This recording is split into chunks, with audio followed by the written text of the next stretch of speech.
Welcome to gauge academy बच्चों। आज हमारा टॉपिक है लैटिस एनर्जी। लैटिस एनर्जी होती क्या है?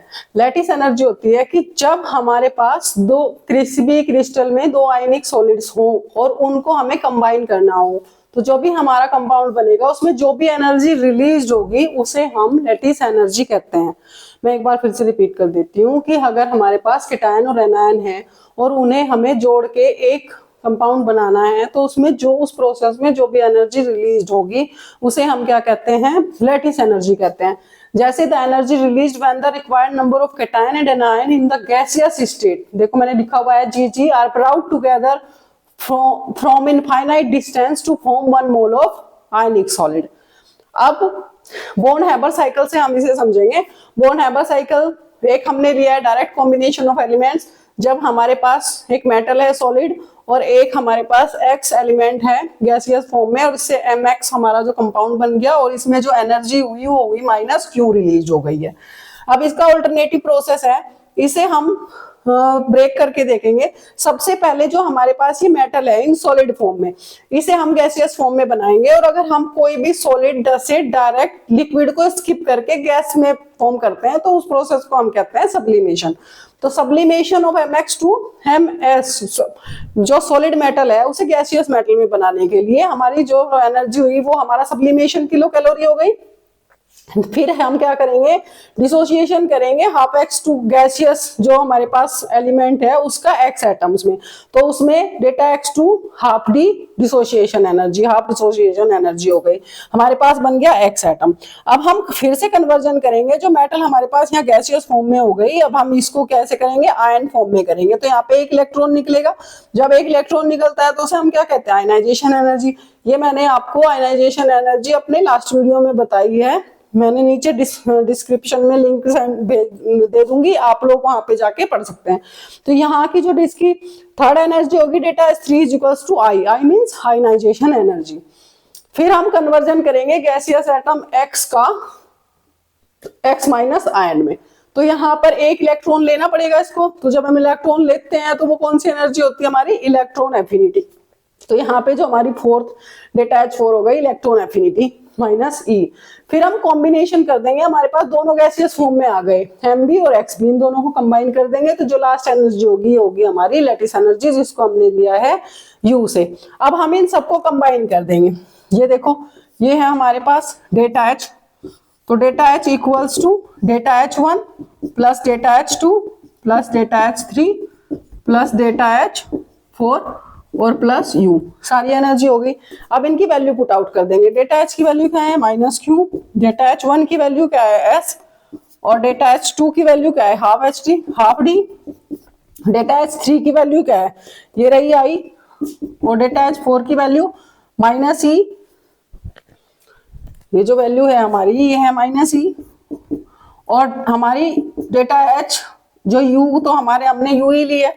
अब लैटिस एनर्जी हमारी U है, तो U इज इक्वल्स टू हमारा हो जाएगा minus Q minus S minus half D minus I plus E। इससे हम अपनी लैटिस एनर्जी निकाल सकते हैं। अब इसकी हेल्प से अगर हम बोर्न-हैबर साइकिल बनाना चाहें तो कैसे बनाएंगे? देखो मैं बोर्न-हैबर साइकिल बना देती हूँ। यहां पर हमारे पास मेटल है और यहां पर हमारे पास X है। अब इससे हम अपनी मेटल यहाँ पर हमारे पास सॉलिड फॉर्म में है, इससे हम क्या बनाएंगे? गैसियस फॉर्म में बनाएंगे पहले मेटल को। तो ये हमने किस प्रोसेस से बनाया? सब्लिमेशन से। सब्लिमेशन से हमारा ये बन जाएगा गैसियस फॉर्म में। अब हम क्या करेंगे? इसको किस फॉर्म में बनाएंगे?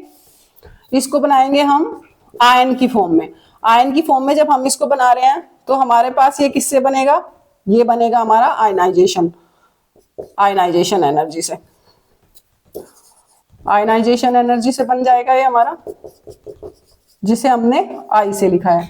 यहां पर है हमारे पास X, हाफ ऑफ X है हमारे पास X2। इसको हम बनाएंगे, सबसे पहले हम इसे X में कन्वर्ट करेंगे जैसे हमने यहाँ पे किया था। तो ये हमने किससे किया? Half of D, half of dissociation energy, ये हमारा X हो गया। फिर अब हम इसको गैसियस फॉर्म में कन्वर्ट करेंगे, ये हो जाएगा हमारा, ये हमारा जी है, इसको हमने आयन फॉर्म में कर लिया। ये हमने किससे किया, इलेक्ट्रॉन एफिनिटी से। बस कुछ नहीं कर रही, जो मैंने रिएक्शंस लिखी है उसको ही एक फिगर बना रही हूं। अब ये देख लीजिए, ये हमारा डायरेक्ट प्रोसेस है जहां पे डेटा H इज इक्वल टू हमारा -Q है।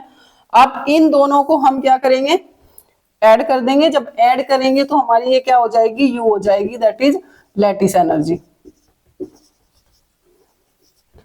तो यहां से भी हम डायरेक्ट देख सकते हैं, ये हमारी सब्लिमेशन हुई। सब्लिमेशन का मतलब क्या होता है कि जब हम किसी भी अपने किसी भी एटम को सब सॉलिड से डायरेक्ट गैसियस फॉर्म में चेंज करते हैं तो उसको हम, उस प्रोसेस को हम कहते हैं सब्लिमेशन। यहाँ पर हमारे पास गैसियस फॉर्म में चेंज हो गया ये। अब गैसियस से हमें इसे आयन में बनाना है तो एक इलेक्ट्रॉन निकालना पड़ेगा। जब हम एक इलेक्ट्रॉन निकालते हैं तो उस एनर्जी को कहते हैं इलेक्ट्रॉन एनर्जी, आयनाइजेशन एनर्जी। यहाँ पर डिसोसिएशन एनर्जी से ये हाफ x2 है तो x गैसियस फॉर्म में लाए तो हाफ ऑफ डिसोसिएशन एनर्जी। फिर इसमें हमें एक इलेक्ट्रॉन ऐड करना है, इसे आयन में फॉर्म करना है तो यहाँ पर लगेगी हमारी इलेक्ट्रॉन एफिनिटी। तो इन दोनों को ऐड कर देंगे तो लैटिस एनर्जी, जो हमारी किसके इक्वल है, इसके, डेटा H के। तो ये डायरेक्ट यहाँ के आ जाएगा, फिर से U is equals to -Q - F half of D - E plus E। ठीक है, अब हम इसके देख लेते हैं इंपोर्टेंस। इंपोर्टेंस क्या है हमारी लैटिस एनर्जी की। दो इंपोर्टेंस है इसकी, हमारी लैटिस एनर्जी की।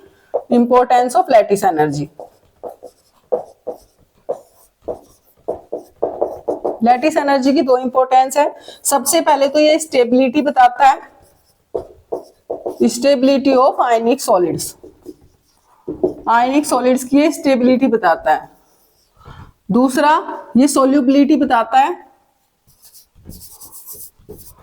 सोल्यूबिलिटी बताता है ऑफ आयनिक सॉलिड्स। अब स्टेबिलिटी कैसे होगी, stability of ionic solids. Lattice energy अगर हमारी, जो लैटिस एनर्जी अगर हमारी ज्यादा होगी तो हमारी stability of the ionic solid भी ज्यादा होगी, ये डायरेक्टली प्रोपोर्शनल होती है। सोलिबिलिटी की बात कर लेते हैं। सोलिबिलिटी में जिन भी लिक्विड्स का डाइलेक्ट्रिक कांस्टेंट ज्यादा होता है, जैसे कि वाटर, लिक्विड अमोनिया, तो ये क्या होंगे, ये सोल्यूबल होंगे। ठीक है, और जिनका डाइलेक्ट्रिक कांस्टेंट हमारा कम होता है, जैसे कि बेंजीन और कार्बन टेट्राक्लोराइड, इनकी सोल्यूबिलिटी कम होगी। अब हम इसको दूसरी तरीके से भी देख लेते हैं।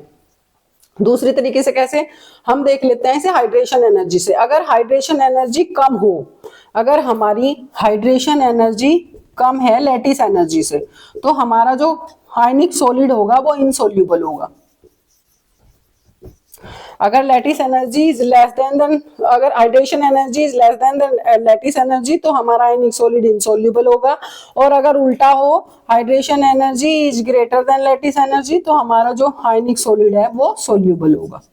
ये इसकी दो इंपॉर्टेंस है, स्टेबिलिटी बताता है आयनिक सॉलिड्स की और हमें सोल्यूबिलिटी बताता है। थैंक यू बच्चों। If you like my video then please subscribe, like my and